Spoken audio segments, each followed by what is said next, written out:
All right, thanks for joining me. Don't know if you've tried out the new WB show called Starcrossed. It aired on the 17th on the WB network. Their regular time is Mondays from 8 o'clock Eastern Time, 7 o'clock Central, and I'd just like to give you a little bit of background in terms of what I thought. It opens up in the not too distant future, September 17th, 2014, to be precise. I'm not sure if this was what they thought the original air date was going to be, but either way, it's very cool. And so there we go. The not too distant future. So this is definitely at least a little bit science fiction. And what we do is we find out that aliens have crash landed on Earth.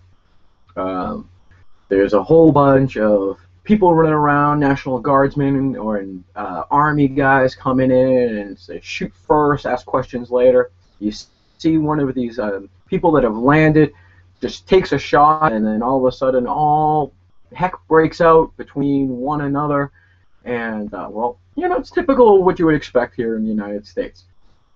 Um, we watch one little child run away, and he's found by this little girl, and it's this E.T. moment, not the Reese's Pieces, but cold spaghetti, and then the bad guys, being the government, come in the next morning and rush him away, and she sees him get shot and killed, and she's like, "Oh no, what happened?" And that's the premise of the show. The little boy, we come to find out, his name is Roman, and he is an Atrean from Atria, and the little girl is Emery, a local girl, and she's a little sick. We don't quite know why for a while, and then we flash forward 10 years. Everybody's a teenager now, and they're getting ready to go to high school, and there's a forced integration. For those of you old enough to remember segregation and busing throughout the United States, they actually kind of hit a chord for me in terms of remembering that stuff. And again, on a CW budget, it's understandable that things aren't over the top, and this is a pilot, so let's keep that in mind. So either way, they really do invoke some of the power and some of the anger and the vitriol and the thought processes behind both sides of looking to make a better future by learning from each other. But then you have the people that are scared and worried about what this means to how they fit into the future. Is this tradition? Are they going to take over? Or are we just another colony for them? And the aliens, the Atrians, see themselves as refugees, and they come here, and well, either way. So that's the story premise. The little girl grows up, the little boy grows up. The boy becomes part of the Atrian Seven, which are the 7 students that are brought into this first integration between humans and Atrians, and all heck is going to break loose, especially when they figure out that they kind of like each other. The little girl, Emery, has grown up to be a beautiful young 16-year-old, played by Miss Amy. I'll give you a name as soon as it comes back to me. Amy Teagarden, pardon me. Amy Teagarden, and she's part of the Whitehall family. Her father is actually commander of a squad that is in charge of this area that they've quarantined off, this ghetto-type establishment for the aliens. Her mother is mentioned, but she's not seen again, at least in the pilot episode. She does have a friend, Julia, who she met while in the hospital. Now, Emery herself has an immune deficiency, and her friend, Julia, is dying of, I'm assuming, some sort of lymphatic cancer. But that's a big plot point for this particular episode.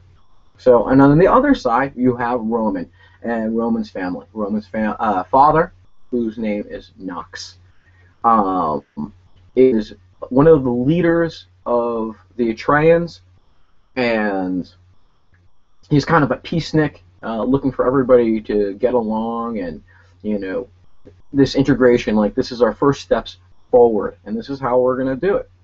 Great start. But on both sides, we have problems. You have things within the Atreians that don't trust the humans and basically consider us savages, and they are led mostly by this fringe group called the Trags, and they seem to be orthodox and very radical fundamentalists from the Atreians. And on the other side, of course, we have what looks like a good old boy network of the Red Hawks, and there being Hawks and probably red-blooded Americans is probably where I'm going for. The locality that they have landed in actually happens to be just outside of Baton Rouge, Louisiana, although I don't see a heavy Cajun accent coming through. So that's basically the synopsis without going into any of the details. I don't want to give any spoilers if I don't have to. What is going to happen? And I will say, for a pilot, I'm going to give it an 8. Understanding the pilots are still in development at the time. You're going to see characters come and go. You're probably going to see some bigger hitters come on once they get signed on. And we will see Hilo from Battlestar Galactica is going to be in the next episode. I can't wait to do a review for that. That being said, what other things? Well, Atreians, first of all. I'm trying to think of where the story writers are going with this. We do know that Atreians, like Gallifreyans and Time Lords, have 2 hearts, but we also know that they have testicles, thanks episode, and which means that they are definitively not human, although they are very humanoid. The only difference between them and a normal human are these like cool little henna tattoos that they have. Absolutely ideal in terms of using this for a television show. It keeps it down in terms of effects and makeup, and also keeps your actors out of the chair for all of these hours. I think it's a good choice to do. You can reveal more radical designs as the series progresses. That's fine. And actually, the derogatory term that the humans use for the Atreians is tatty. Yeah. We're savages and they're tatties, and vice versa. And so again, Atreians. I'm trying to put myself in the mind of the writers and what do Atreians mean.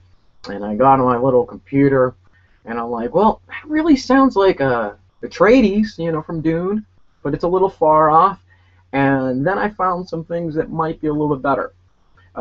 Early on, we see that Emery's character, her locker room is 1179, which could be interpreted for the year 1979, which actually had Doctor Who in 1979 in the midst of a war between the Xenu and the Atreians. Could be where it comes from. I doubt it, because the rest of the story and the characters tend to have a different vibe. I will say that there are 2 other more plausible reasons for the Atreians. Again, the main character's name is Roman, so let's see if it goes that way. We later find out his uncle's name is Castor, i.e. Castor and Pollux. His father is Nox. I'm definitely getting this Roman vibe. Maybe we'll find out that they've come here in the past. The Atreian name is actually a very famous name in Roman history, one of Caesar's commanders, and then most notably, and I think that this might be strongest, is Atreia is part of the Southern Triangle of stars. It's the brightest constellation in the Southern Hemisphere, brightest star in that constellation, I should say, and it is actually represented on the Brazilian flag. And I noticed that a few of the writers and a little of a Brazilian flair in terms of their background, and I'm wondering if that is actually one of the things that we're tying into. Who knows? This is just supposition on my part. It's kind of a thought. And again, Atreians are established as having two hearts trains. And then when it comes down to the whole story of this Romeo and Juliet, and everybody's pumping that up, and I really hope that kind of diminishes because that's only going to carry you through a few seasons. This space Bella and Edward. But a trans having two hearts. Oh, two hearts. Atrial valves and whatnot. It kind of really, really, really makes sense. I don't know. So I don't want to go on too long because the more I talk, I feel myself wanting to slip into spoiler territory. I just wanted to give you guys an idea of what the show's about. Again, it's available on the CW at 8 o'clock Eastern Time, 7 o'clock Central. CW currently has them all available. The pilot and the first episode available online, so you should definitely check that out. I give it an 8 out of 10 with the caveat of knowing that this is a pilot and I'm going to want more out of this. But if this is right out of the gate, this is a lot better than some of the other stuff I've seen from some of the other networks, and including CW in terms of a pilot launch. So that's it.